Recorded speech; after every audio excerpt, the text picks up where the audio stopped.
This video on the haul truck is going to be a little different this week. Let me jump into a little segment on this axle and torquing them rear bolts, and then I'll bring you back and explain the rest of the video. When I put this pumpkin together, I didn't have a torque wrench. Well, I had a torque wrench, but I didn't have an adapter. The thing is 24 millimeter, those bolts, and I didn't have a socket for my 3/4 inch torque wrench, 24 millimeter.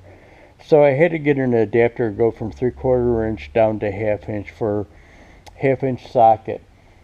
So I'm going to torque these things now. It's a couple of days after I did this, and hopefully it won't leak. Because I didn't torque it at the time that it specified. I'm not sure how much this stuff dries out. What I did is I got it up to 150 foot-pounds. Well, I guess I did get it.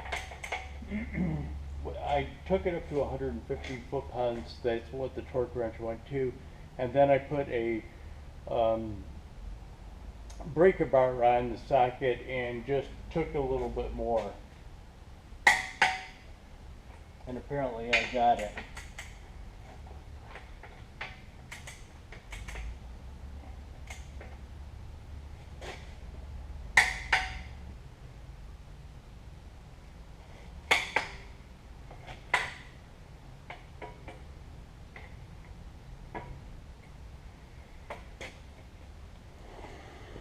Cool. I'll bring you back, guys. Okay, so here we go, part 50. I'm not a YouTube expert, but is there any other series that's gone 50 parts? Anyways, I'm building this haul truck, and this is what this whole series is about. This week, I've been kind of waiting to borrow a tool from somebody. I've got a commitment from somebody that I can borrow a saw to cut those leaf springs in the back with, and I'm just kind of waiting on that to be able to get it, for them to get it to me. I'm not going to pressure them. Again, I'm borrowing it, so they're nice enough to let me use the thing. I'm not going to pressure them to get it here at a certain amount of time. Anyways, what I did do this week, one of the things that I did do, besides trying to work on getting that other spring out, but I'll get to that in a minute, I just stuck this fender on up here. I put this new axle on with these new size tires on it. But I really, I kind of knew in the back of my mind that the clearance would work around the fender and everything, but I just kind of, it was an annoying fact, and it was always present in the back of my mind. Am I right? Am I wrong? Will it fit? Will it be there enough clearance when the wheels turn and everything else? So I stuck one of the fenders up there. It's only got one bolt on it, so it's kind of sagging down, but as you can see, when it does get to the right position, it will work fine. There'll be enough clearance there. Actually, I know this is a new axle, and the other size axle had R11 20 tires on it. There really isn't a big difference in the size between R11 20s and R11 22.5s. You would think from the size, well, it's got to be 2.5 inches bigger, but in fact it's really not. It's only, I think it's like 1.75 inches difference in diameter. How that happens, I have no idea. But I am waiting on that target saw so that I can cut these leaf springs off efficiently in the back of this truck.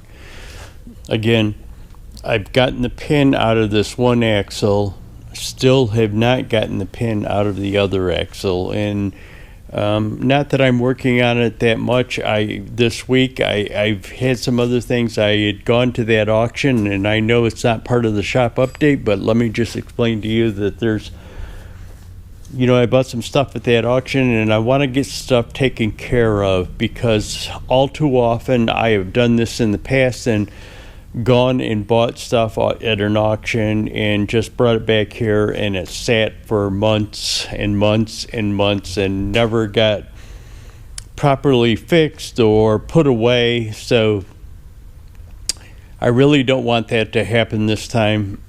I want to get this stuff cleaned up and organized and put someplace instead of just laying around in my way. So if you're new to this series, what I'm doing is building a haul truck to haul basically a gooseneck trailer. What I started out with is a 1974 Ford F750. It was an old fire truck. Originally it had 16,000 miles. I think it was 250 hours on it, maybe 300. I kind of forgot. But what I did not, it was a tanker truck. I bought it off of a farmer.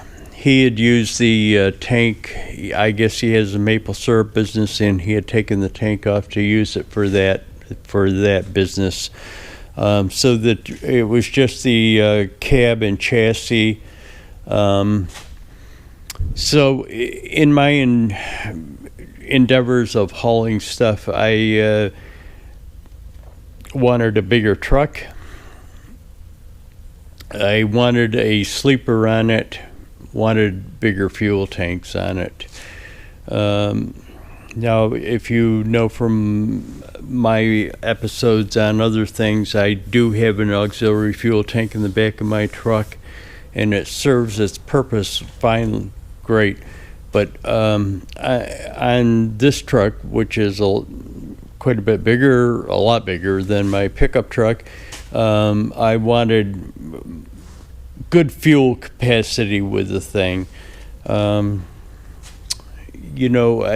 live in New York State, which has probably one of the highest fuel costs in the nation, and but I get my fuel at a reservation and pay a lot less for the fuel there than I do if I was to buy it at normal fuel stations in New York State. So I like that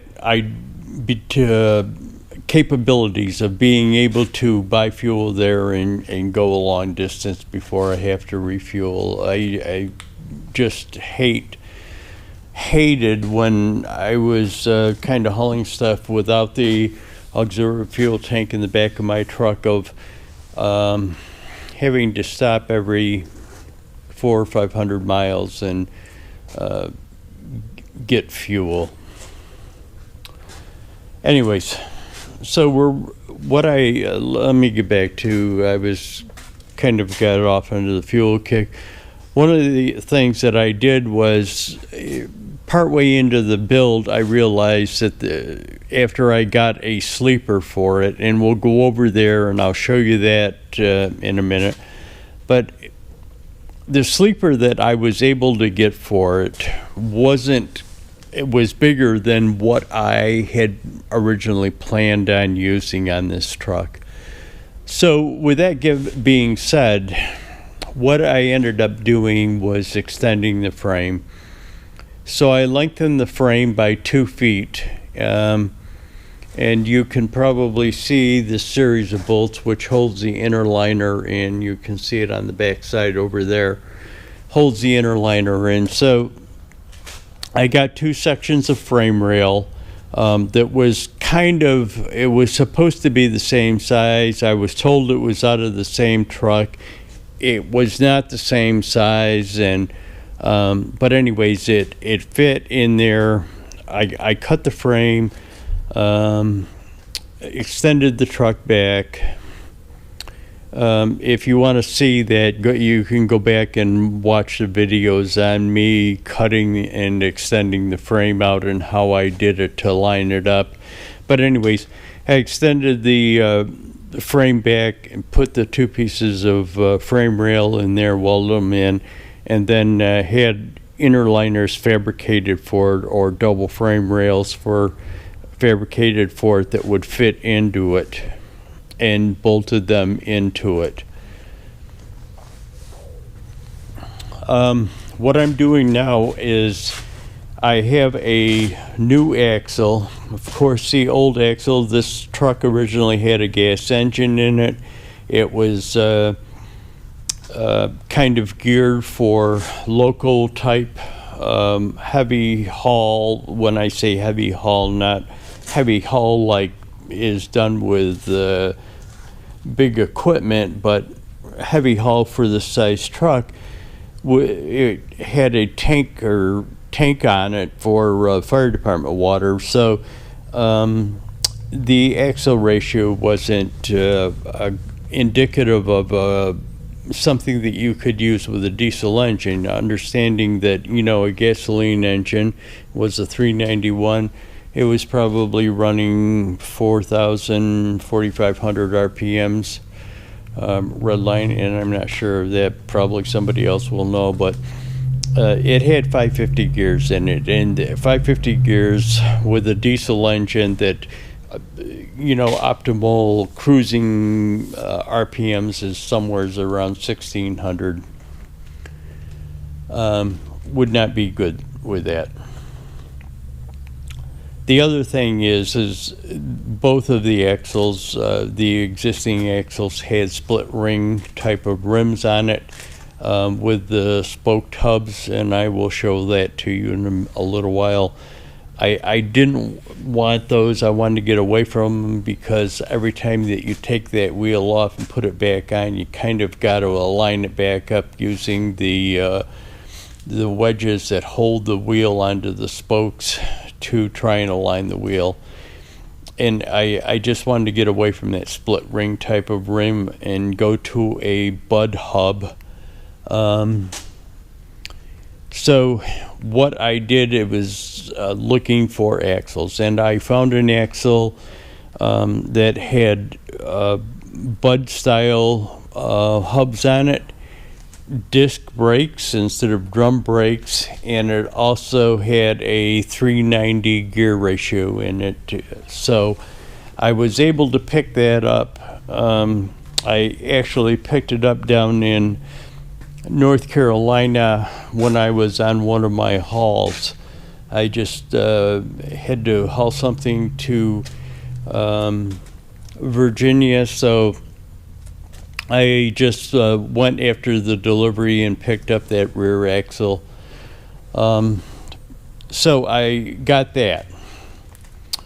Then I was looking for a front axle for the exact same reasons. I wanted to get away from those split ring type of hubs and go to a bud wheel type of hub. So I was able to find a front axle off of a truck that has disc brakes, and it actually had the same spacing so that I could use the existing spring spacing without having to change spring mounting brackets onto the frame, which was a big deal for me.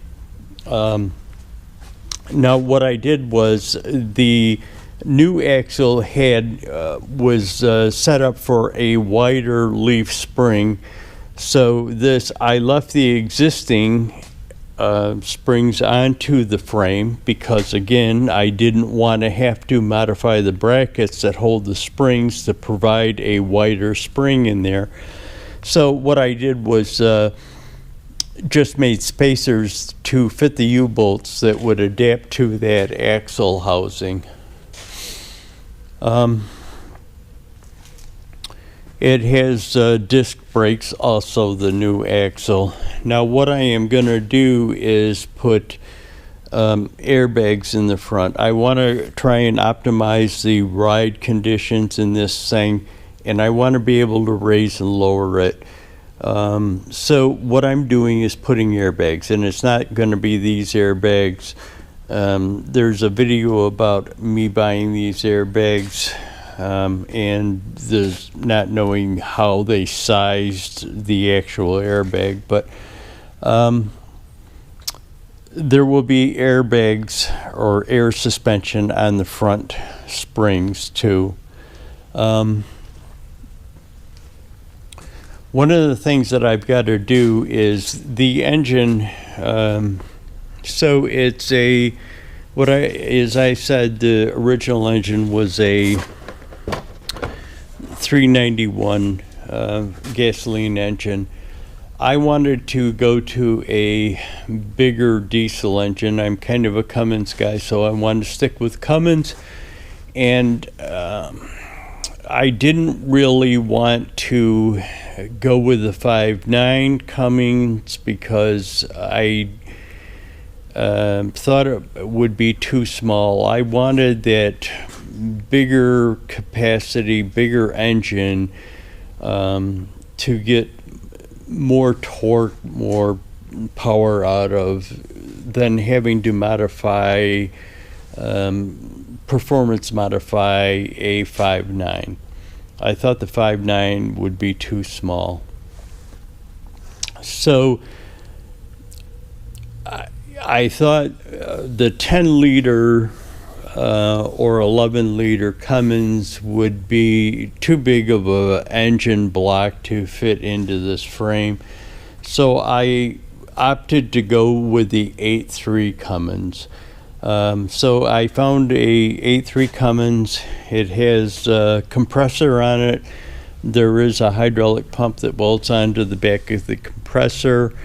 I'm in the process of trying to get parts for this to rebuild it. So that's where the engine is. The engine is going to be modified also. I'm not going to put a stock turbo back on. I'm going to put a larger turbo, etc. I'm in the process of trying to build a intake manifold to get better performance, better airflow into the head of the engine. So, but that will be covered in future chapters of exactly what I'm going to do and how I'm going to do it and what I'm going to use for that. The cab of the truck I want to try and keep fairly original. It's got these kind of old school cool spotlights on it.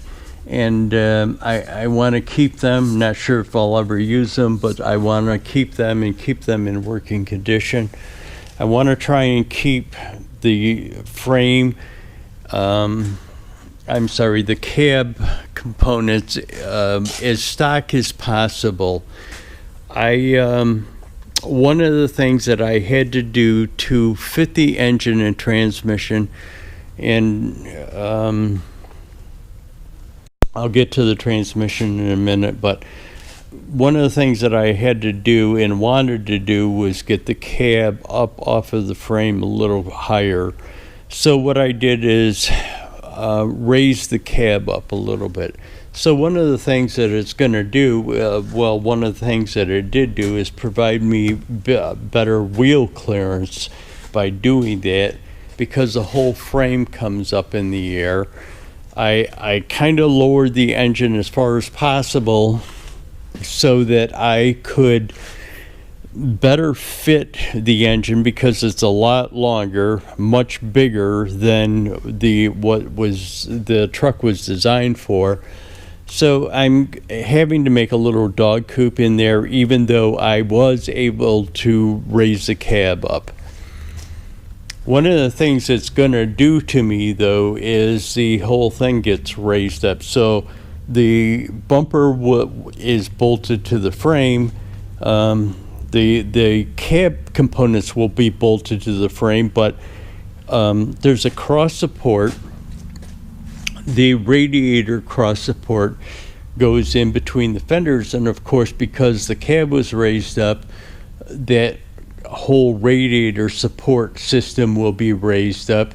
Bumper will be bolted to the frame, so there's going to be a space in there that I've got to address how I'm going to fill it in at some point in time. But anyways, everything has been kind of raised up and jacked up. What I did was, there was an existing part of the transmission, a 5-speed transmission, had a PTO takeoff on it, and I opted to go to a 10-speed. I really wanted the 10-speed because this is an old school 8.3. Let me get into that too. One of the things that I did not want to do with this truck is put a computer module into it to run electronic like ignitions or fuel injection or anything like that for an engine. I totally wanted to stay away from the computer system, not because I don't like the computer system. I don't like, let me just get into it. I don't want a computer system in here because I don't want, if I get stopped the DOT, to hook up to it and say, oh, this is how long you've been driving or haven't been driving or doing whatever you want to do. So I'm going to go to electronic logbooks and make the DOT actually have to read. I'm sorry, not going to electronic logbooks and going to a manual logbook and actually having to, if I get stopped, make the DOT guy have to read. So, no computer system. It's a old school 8.3 P-pumped mechanical pump. So there is no computer on it. I wanted to go with the 10-speed transmission to help the 8.3 along with selection, being able to help the 8.3's original lack of horsepower. It had pretty good torque, but it had low horsepower. I'm going to be increasing the horsepower, hopefully increasing the torque also, but I wanted to put that 10-speed transmission in there to give me the larger selection of gears to help the engine out in pulling, starting out, and stuff like that. I should also note that that transmission that I've got, Eaton Fuller Road Ranger 10-speed transmission, is what they call a metric transmission, or it has the overdrive in the 10th gear. So instead of being 1-to-1 is a final drive in 10th gear, it's actually 0.75. I use 0.75. I think it's actually 0.73 to 1. So every 3/4 of a turn of the engine input into the transmission gets 1 revolution of output out of the transmission. So it's an overdrive transmission, which helps my effort, because basically, when you see this truck, it's a big box. I mean, it has somewhat of a sloped and narrowed cab profile on it, but the front end is actually just a big box going down the road. So, covers the engine, the transmission, the raising of the thing, raising of the cab, I have cut the back of the cab off to accept the opening of the sleeper, and I will take you over and show you the sleeper in a little bit. But basically that cab cut is where the sleeper goes. I think there's actually a mark on it here someplace of I don't know. I'd have to go back. It was done so long ago where it goes. And there's a boot that will seal it off. Now, it's got to be modified because, again, the sleeper that I got is bigger than what I had planned on doing originally, but this deal came along for the sleeper, and I just couldn't pass it off. So I'm going to have to modify the roof line a little bit to cover the top part of the sleeper opening, but such is life. You know what I mean? The cab roof will stay the same. I'm just going to have to probably provide a little aerodynamic up or wedge in there to come up to the sleeper and cover that upper sleeper opening, the pass-through from the cab into the sleeper. But there's that. Let me shut you off, and I had talked about those wheels and tires that I had came off of the old ones, and I'll take you over and show them to you right now. So here is one of the wheels and tires on the old front axle. Again, they were R11 20s and 5-spoke hubs, and this is that split ring that I was talking about, that style. So the tire combination bolts onto the truck this way, and to get it aligned, back aligned again, you have to screw these wedges to both get the wheel straight and true onto the hub with the truck. It's a matter of putting like a straight edge type of thing on the floor and making sure it's good top to bottom, and then kind of making sure that it's tracking right also. So I wanted to get away from these type of tires. Not that they weren't a good tire, you just the newer style Bud rims and the 22.5 tires are much more efficient than these. First of all, they're a lot lighter. Secondly, they're bigger, which will give me better cruising speed. Bigger tire helps in achieving cruising speed at a lower RPM.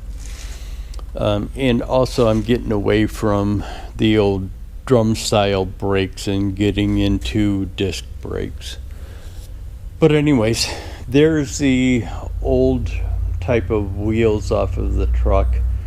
As you can see right there is the rear axle. That's a hub off of the truck, the spoked hub, without the wheel on it. I had taken the wheels off. They're over in another part of the shop. But let me take you over to the sleeper. Okay, so we're over here at the sleeper, and I just kind of wanted to show this to you. The reason why I got this sleeper is because it was an incredible value, It came off of a 379 Peterbilt, and as you can see, the VIN number is down there, but that's not the actual VIN number.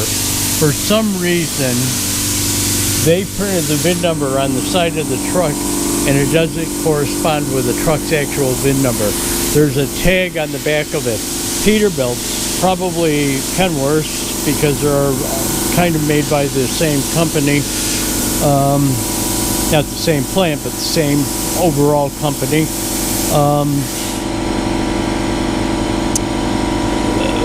Peterbilt has a VIN number tagged onto the sleepers that is the same VIN number as the truck VIN number. So there's a VIN number back there, and it's off by like 4 digits from the VIN number that's listed on the side of the truck. But anyways, I got this sleeper for an incredible deal. And I couldn't pass it up. I mean, so I decided to go with it and use it. It has a refrigerator. The interior is excellent. This is a refrigerator out of it.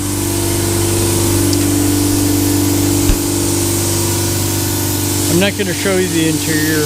The only issue that I'm having with it,